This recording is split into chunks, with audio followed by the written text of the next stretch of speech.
Olha, filhotes, vocês estão vivos? No vídeo de agora nós vamos falar um pouquinho sobre o século XX, sobre a expansão do capitalismo e os novos ideais, sobre o progresso versus desumanização, sobre o avanço técnico e científico, sobre a exploração do trabalho humano, sobre o romantismo e as principais características do romantismo.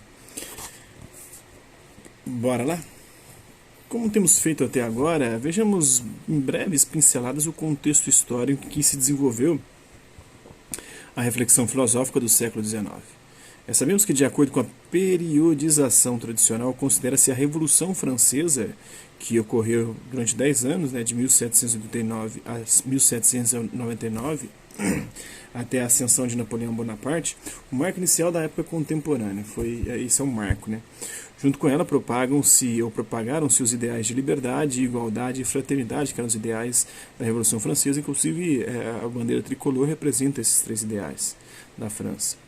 Então, conforme também já vimos em vários vídeos aqui, esse movimento político-social foi em grande parte liderado por grupos burgueses, pela burguesia, que após obterem certa ascensão econômica, reivindicaram participação no poder político e na construção de um novo modelo de sociedade.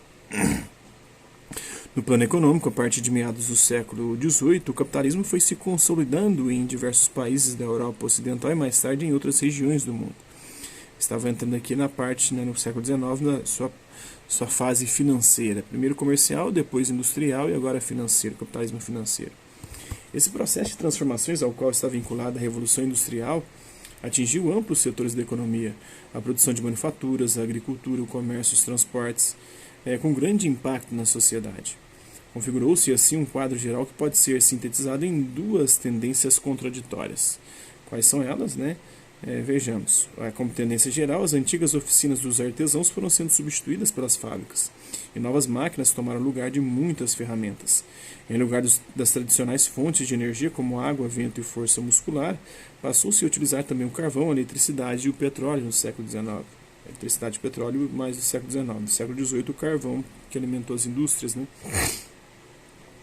A todas essas inovações tecnológicas somaram-se muitas outras ao longo do século XIX, como a utilização em larga escala do aço, a invenção da locomotiva elétrica, do motor a gasolina, do automóvel, do motor a diesel, do avião, do telégrafo, do telefone, da fotografia, do cinema e do rádio.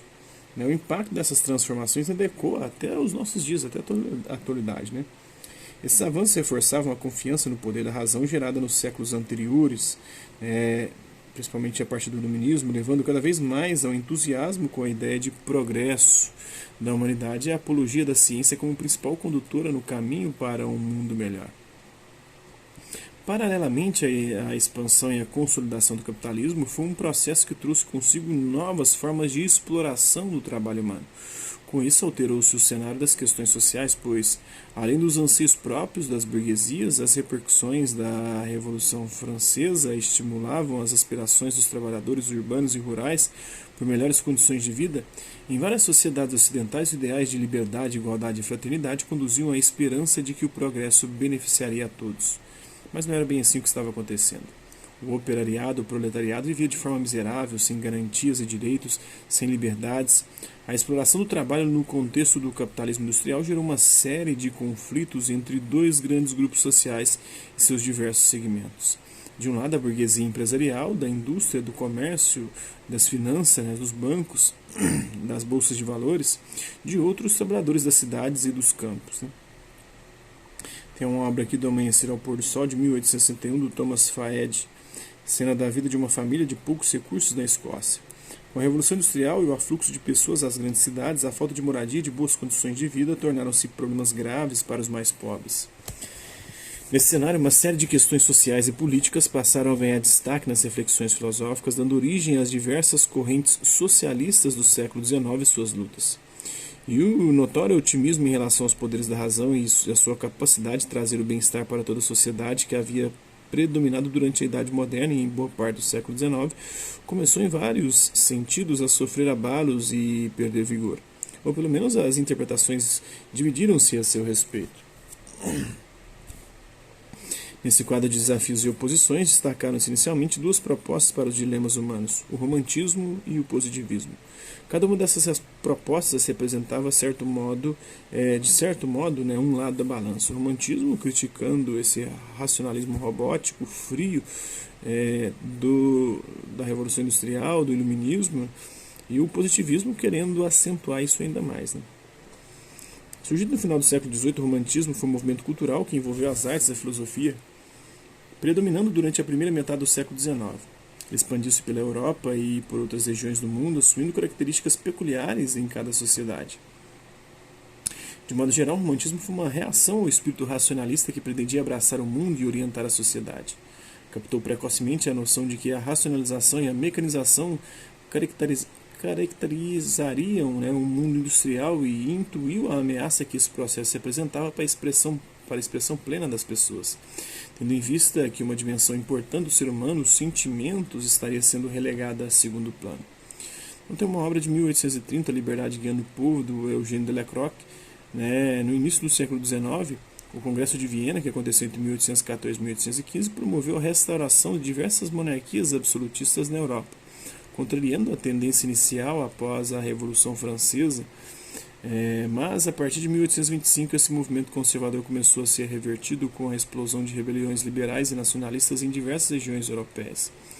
A imagem é uma representação desse período intensamente conflitivo. Nela o artista retrata alegoricamente a Revolução de 1830, na qual o rei absolutista francês, o Carlos X, foi deposto. O que representa a figura feminina central com a bandeira francesa na mão é a liberdade guiando o povo, né? É a mulher, a liberdade, com o ser de fora, né? Mostrando mais liberdade ainda, bandeira tricolor, liberdade, igualdade e fraternidade. Em linhas gerais, o romantismo caracterizou-se pela exaltação do indivíduo, pela sua subjetividade, as suas emoções, a exaltação também da natureza e da pátria. Vamos conhecer com um pouco mais de detalhe. Os românticos enfatizavam a importância das paixões e dos sentimentos valorosos. Era o renascimento da intuição e da emoção contra a supremacia da razão, a razão fria e calculista dos iluministas. Era a afirmação do amor contra a frieza da racionalidade após o reconhecimento de que o indivíduo permanecia insatisfeito em relação aos seus anseios mais profundos de liberdade. Juntamente com a intuição, a aventura e a fantasia valorizaram a subjetividade, o sujeito era o centro da visão romântica do mundo. O romantismo retomou a ideia de natureza como força vital que resiste à racionalização tecnológica. Outra resposta a essa inconformidade com o mundo urbano industrial. A natureza passou a ser exaltada e idealizada, a ser vista com certo misticismo. O romantismo recuperava assim a sensação de plenitude, de pertencer a uma totalidade que não mais podia reconhecer na fragmentação racionalista do mundo social e científico. Tem uma obra aqui, O Último Tamoio, de 1873, de Rodolfo Almoedo, né? Uma das tendências literárias do romantismo foi o indianismo, que idealizava o indígena americano e a sua cultura em contraste com a barbárie civilizatória do europeu. Que relação é possível estabelecer entre o indianismo e Rousseau? Né? A relação do bom selvagem, o homem é naturalmente bom, é bom por natureza. Né? A concepção de Deus como razão suprema própria do iluminismo foi substituída pela concepção mística e emocional da divindade, pois para os românticos Deus fala a linguagem do coração, não a linguagem da razão. Aí vem com Pascal, né, que também falava isso, era um pré-romântico. O desenvolvimento do nacionalismo, do amor fervoroso pela pátria, da valorização da língua nativa e das tradições nacionais, além do anseio por liberdade individual, sobretudo na fase mais madura do movimento, foram outras características românticas. Esses ideais acabariam tornando-se bandeiras importantes para os povos que lutavam pela autonomia nacional em várias regiões da Europa e da América. Entre os grandes nomes do romantismo destacaram-se, por exemplo, o Novalis, Schiller, Goethe na literatura, bem como Beethoven, Schumann, Brahms, Schubert e Chopin na música. É isso aí, espero que vocês tenham gostado do vídeo. Quem curtiu, dá um like, não curtiu, dá um dislike, se interessar pelo conteúdo do canal, só se inscrever, ativar o sininho e vai dar os próximos vídeos e as próximas notificações. Hasta la vista, babies, e até a próxima.